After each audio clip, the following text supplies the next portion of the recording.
So we decided to take a drive to Clonakilty. I'm not quite sure what the name of this beach is. There's quite a few beaches along this way. This is the first one we stopped at, and everyone recommended us to come here. It's just a beautiful, beautiful beach. It's the tide is way out, so it's quite far out. You can see the tide comes all the way up till there, and it's really shallow. So even Carver running down there, she's running all the way in the end. It literally comes up to her knees, so she's loving it. She's just like taking a beach jog, so she's loving it. It's really awesome.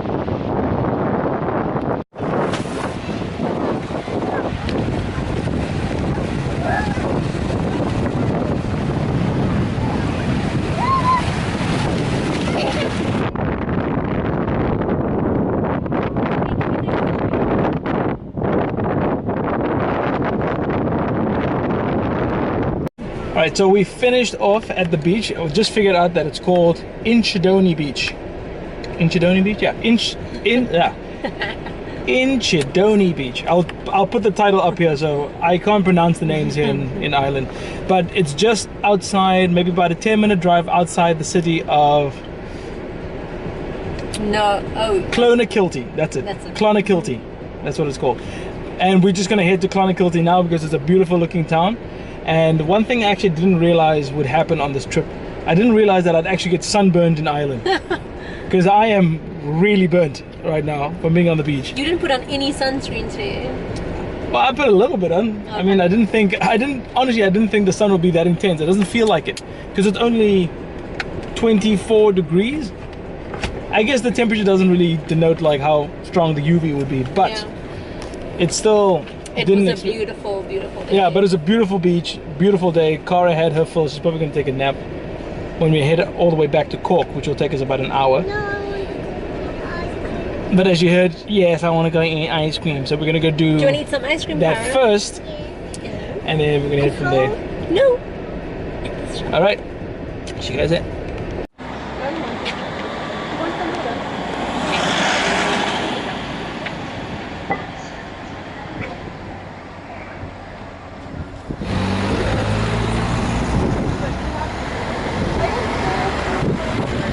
Alright, we're gonna head back to the car because we've walked through this beautiful little town or little village. I don't even call it a town or a village.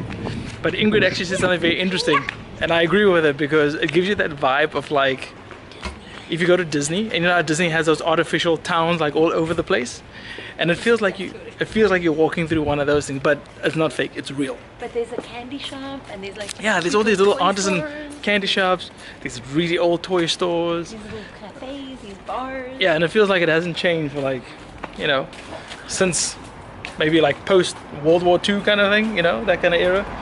So yeah, it's really, really nice.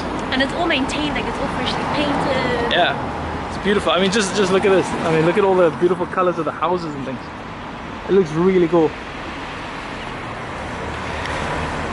So what's the time now? I don't know, I didn't have a watch. Actually, I've got a watch, let me check. Alright, it's now 5:15. So we have just under an hour trip to get back home, have dinner, and put that one to sleep. I think that one's gonna sleep in the car. She's probably gonna sleep in the car because she didn't get a chance to sleep on the beach. Because the beach is only 5 kilometers away from here. So it wasn't a long trip to get back into town.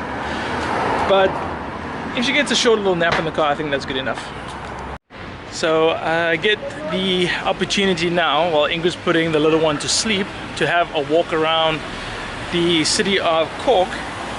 However, it is already after 8 and everything is closed. So I can't really walk into any of the shops but because it's summertime, the sun only sets here like 10 o'clock. So, you know, it's all nice to take a walk out. Today, actually, we went to a town not too far away from Cork, or port I should say, not too far away from Cork, called Cove. And it's a very, very interesting place, and I recommend people go there. Unfortunately, I forgot my camera at home, so I wasn't able to film any of the town. But just to give you a little bit of history of what it is actually the last stop that the Titanic took before it had its fateful crash in the iceberg. So it landed in Cove, which at the time was then called Queenstown, I can't exactly give you the dates, but it was in April, I think April 11th, 1912, and 4 days after that, the boat sank. So I'm going to overlay some pictures. We went on this tour. They're taking this tour where you can actually experience what it was like being a passenger on the Titanic. There was only 123 passengers that they took from Queenstown that got into the Titanic. I think only 44 of them survived. So they give you the experience where you are actually like one of the passengers, or you get the ticket of one of the passengers, and you follow their, not necessarily their journey, but I guess the whole experience, because you can actually go through the ticket office, the actual ticket office that was used it's still standing, and that's actually where the whole tour experience starts. So they take you, you have a guide, they tell you about the different classes, so you can look here. So this is like third class and what the first class cabins would have looked like. And then as we walked through them, then you go into sort of like the experience where you can experience it for yourself and listen to some testimonies from the survivors and a little bit of history and some facts and figures of the Titanic. And the final part of it is where you get to actually take the ticket that you are given and look at the name. So my guy was Patrick Lane, who was a 16-year-old, one of the youngest people to have gotten on from Queenstown, and see whether they survived or not. Unfortunately, my guy did not survive. He was only 16. It didn't survive. I think Ingrid and Kara's passenger, they had survived the crash. So it was very interesting, beautiful little town. There's also this massive cruise liner that actually docked in the town of Cove. Again, here's a picture of it. And yeah, it was just overrun obviously with tourists and things, and apparently it's a very popular stop for American tourists because it is the first, or the leaving point for a lot of Irish who went to the United States on their way to Ellis Island in New York City. And actually there's a statue of, I think her name was Annie or Anne, I can't remember the last name, and she was the first person to leave, or the first person from Cove to land in Ellis Island. And there's a statue apparently of her in Cove and one, the exact same one, in Ellis Island. So some people probably know what I'm talking about. I've never been to Ellis Island, but one day I hope to go. What else did we see there? Yeah, as I said, it's just a quaint little village. It's nice little restaurants, boutiques.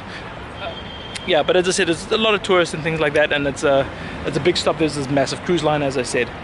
But yeah, it was beautiful. Unfortunately, I was very disappointed I didn't take my camera along to take some footage. But yeah, it was really, really awesome. So in Cork, we haven't actually explored Cork because we've now been 2 days. We took 1 day to go to Clonakilty to go to the beach and Inchydoney, and then we obviously went to Cove. So now I'm sort of just walking around in circles, as you can tell, here in Cork. I just don't want to get lost.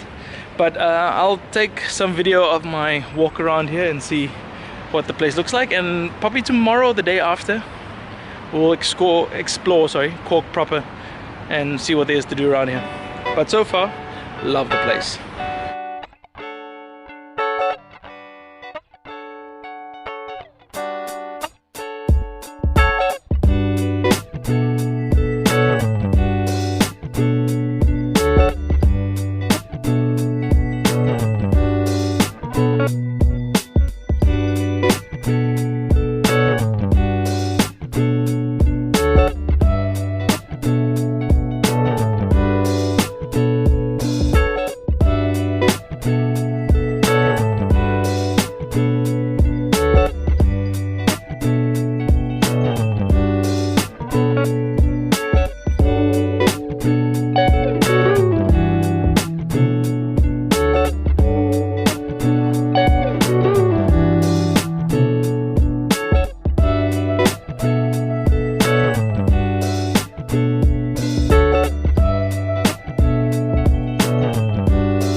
Well, I did a full loop of the city of Cork, or just the inner city of Cork.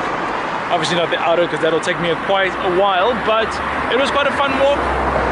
Luckily it didn't rain. It actually rained just before or just after I left, and so I had to go back to get an umbrella. And obviously after I got the umbrella I didn't have to use it, but it was a fun walk nonetheless. As I said, unfortunately most of the shops were closed, but the streets are nice and quiet, so it was quite nice to walk around. Actually, I need to cross the street here. I'm gonna just do an illegal crossing, across the street and get to the apartment. Obviously there's just tons of people out now taking a walk to the pub. There's a lot of pubs down the street around here, but I'm not in the mood to go to a pub today. I think I'm just gonna sit at home, maybe watch a movie, and see what we're gonna get up to tomorrow. So I think we're heading to another small town called Kinsale, which is also about 30 minutes away from here. And yeah, so far this part of Ireland has been quite fun and amazing, so I've really enjoyed it. Can't recommend coming to Cork or this Cork County enough. It's beautiful here.